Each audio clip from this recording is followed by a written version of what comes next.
Did you ever wonder how stories make the news?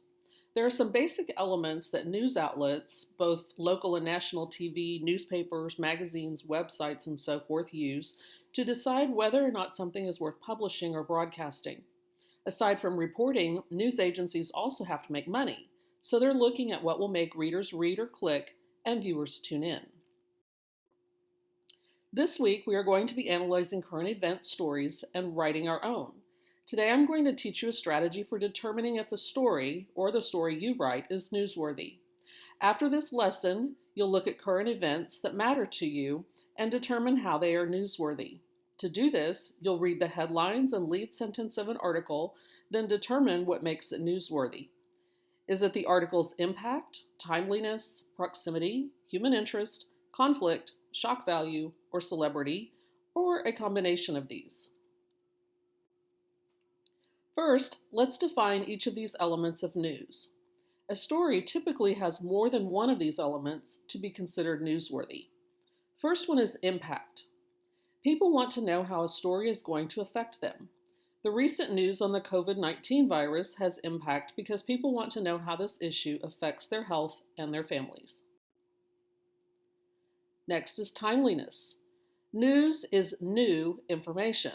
The more recent the information, the more likely people will find it of interest. Because of the internet, there is a constant race to see who is going to report a story first. Nobody has time for old news. Proximity. We're more likely to care about something in our own area than we are something that is happening in another state or country. For instance, the coronavirus story didn't really matter to us much when it was only in China. It wasn't until it showed up in the US that we started to pay attention. Human interest. Human interest stories are the ones that show something about people. Stories about heroes in our midst, like nurses and first responders, rags to riches stories, ordinary people doing extraordinary things. Stories that stir our emotions. Those are examples of human interest stories. Conflict. We naturally gravitate toward conflict. Just think of how much news comes out of an election year like the one we're in now, or any time there is a protest or an opposing point of view. Who versus whom, face mask or no face mask, and deciding which side we support most. 6 is shock value. Anything that's odd, unusual, or just downright bizarre makes for good news. Think Tiger King, Area 51, the toilet paper fiasco. Anything with shock value often ends up as clickbait, but you can bet people keep clicking on it. Celebrity. It's always news whenever something happens to someone famous. We tend to care more about it in some ways because we feel like we know them. Think Kobe Bryant or Nipsey Hussle.